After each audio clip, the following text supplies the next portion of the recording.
ആന്ധ്രാപ്രദേശിലാണുള്ളത്. നമ്മൾ ഒന്നിച്ചൊരു യാത്രയിലാണ്. അക്യുപങ്ചർ അക്കാദമിയുടെ കോൺവെക്കേഷൻ തെലങ്കാന സ്റ്റേറ്റിൽ നടക്കാൻ പോവുകയാണ്. അപ്പോൾ നമ്മളോടൊപ്പം സുധീർ സാറ് കൂടെയുണ്ട്.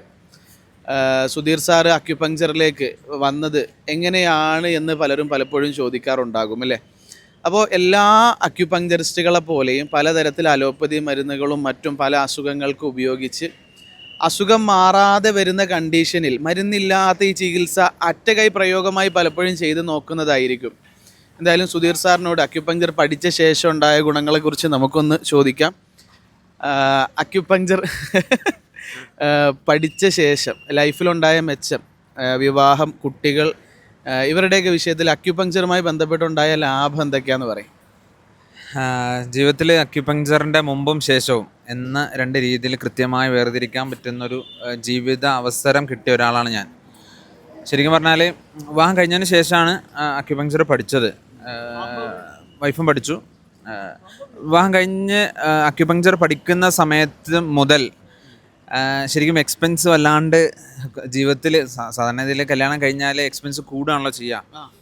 വിവാഹവുമായി ബന്ധപ്പെട്ട കാര്യങ്ങൾ, അത് കഴിഞ്ഞാൽ പ്രഗ്നൻസി, ഡെലിവറി, കുട്ടികളുടെ പിന്നെ രോഗങ്ങൾ, അതുമായി ബന്ധപ്പെട്ട സംഗതികളൊക്കെ ശരിക്കും എക്സ്പെൻസ് കൂടുക ചെയ്യുന്നത്. പക്ഷേ നമ്മളെ സംബന്ധിച്ചിടത്തോളം ഓള് പ്രഗ്നൻ്റ് ആവുന്നതിന് മുമ്പ് തന്നെ ഞാൻ അക്യുപങ്ചർ പഠിച്ച എന്ന ഒറ്റ കാരണം കൊണ്ട് എൻ്റെ ജീവിതത്തിൽ അൽഹംദുലില്ലാ വല്ലാത്തൊരു അനുഭൂതിയും അതിൻ്റെ ഒരു നന്മയും വല്ലാണ്ട് ഞാൻ ആസ്വദിക്കുന്നുണ്ട്. ഞാൻ സാധാരണഗതിയിൽ ക്ലാസ്സുകളിലൊക്കെ പറയുന്നൊരു കാര്യം, നമ്മൾ ഈ കൊടുത്ത പൈസ ഉണ്ടല്ലോ, നമ്മൾ അക്യുപങ്ചർ പഠിക്കാൻ കൊടുത്ത പൈസ, ആ പൈസ ഒരു മുതൽ സാധനമാണ്.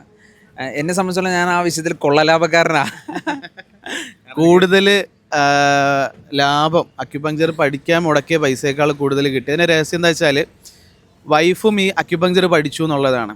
അതിനുശേഷം ശരീരത്തെപ്പറ്റി മനസ്സിലാക്കി അവരുടെ പ്രഗ്നൻസിയും ഡെലിവറിയും ഒക്കെ വളരെ സന്തോഷത്തിലും ആരോഗ്യത്തിലും ആകണം എന്ന് ആഗ്രഹിച്ചത് കൊണ്ട് അവർ വീട്ടിലേക്ക് ആയി, അങ്ങനെ പറയേണ്ടി വരും. അതങ്ങനെ തന്നെയാണ്. നമ്മളൊരു വിഷയത്തിലും ഒരിക്കൽ പോലും നിങ്ങൾ ഇതേ പറ്റുള്ളൂ, ഇതേ ചെയ്യാവുള്ളൂ എന്നൊന്നും നമ്മൾ എന്ത് ചെയ്തിട്ടില്ല, നിർബന്ധിച്ച് ഫോഴ്സ് ചെയ്ത ഒന്നും ചെയ്തിട്ടില്ല. അവൾക്ക് അവളുടേതായ താല്പര്യങ്ങളുണ്ട്. സ്വയമായിട്ടും അക്യുപങ്ചർ പഠിച്ച ഒരാളെ സംബന്ധിച്ചിടത്തോളം അയാൾ തിരഞ്ഞെടുക്കുന്ന രീതി അക്യുപങ്ചർ ആയിരിക്കും. അതുകൊണ്ട് തന്നെ അവൾ എല്ലാ വിഷയങ്ങൾക്കും, എല്ലാ ആരോഗ്യ പ്രശ്നങ്ങൾക്കും അക്യുപങ്ചർ മാത്രമാണ് തിരഞ്ഞെടുത്തുള്ളത്. അത് ഈ പറഞ്ഞ പോലെ ഈ പഠനത്തിൽ നിന്ന് കിട്ടിയ ഗുണമാണ്. ജീവിതത്തിൽ വന്ന വല്ലാത്തൊരു സൗഭാഗ്യമാണ്. പഠിച്ചവൻ്റെ വലിയ അനുഗ്രഹമാണ്. എല്ലാ അക്യൂഷ്യൻസിനും ഇതുപോലെ ഒരുപാട് അനുഭവങ്ങൾ പറയാനുണ്ടാകും. തീർച്ചയായും ഏറ്റവും മികച്ച ഒരു ഓപ്ഷൻ എന്നുള്ള നിലയ്ക്ക് തന്നെയാണ് അക്യുപങ്ചർ ആളുകൾ ഓപ്റ്റ് ചെയ്യുന്നത്. അതല്ലാതെ നിവർത്തികേടോ അല്ലെങ്കിൽ പൈസ മുടക്കാനുള്ള മടിയൊന്നും അല്ല എന്ന് സമൂഹം മനസ്സിലാക്കണം. കാരണം ഒരു മനുഷ്യനെ സംബന്ധിച്ച് അവൻ്റെ അസുഖങ്ങൾ മാറുക, മരുന്നില്ലാതെ ജീവിക്കുക എന്നുള്ളത് അവൻ്റെ ഒരു അഭിലാഷമായിരിക്കും. അത് ഈ ഒരു അറിവിലൂടെ പടച്ചവൻ സാധിച്ചു തരുമ്പോൾ അത് ഓരോരുത്തരുടെയും അവരുടെ ഫസ്റ്റ് ഓപ്ഷനായി തന്നെ, ഫസ്റ്റ് പ്രയോറിറ്റിയായി തന്നെ അക്യുപങ്ചർ മാറുന്നതിൻ്റെ കാരണം ഇതാണ്. അതുകൊണ്ടാണ് പലപ്പോഴും വിമർശിക്കപ്പെടുന്നത്. കാരണം മരുന്ന് കമ്പനികളെ സംബന്ധിച്ച്, മാഫിയകളെ സംബന്ധിച്ച് അവരുടെ ചൂഷണങ്ങൾക്ക് പലപ്പോഴും ഈ അക്യുപങ്ചറിസ്റ്റുകൾ ഇരയാകാൻ കിട്ടുന്നില്ല എന്നുള്ളത് വലിയൊരു സങ്കടകരമായ കാര്യമായിരിക്കും. എല്ലാവർക്കും നല്ല വരുമാന മാർഗം ഉണ്ടാകട്ടെ എന്ന് ആശംസിച്ചുകൊണ്ട് നിർത്തുകയാണ്. ആന്ധ്രയിൽ നിന്നും അൽത്താഫും സുധീറും അക്യുപങ്ചറിസ്റ്റുകളാണ്. നിർത്തുന്നു.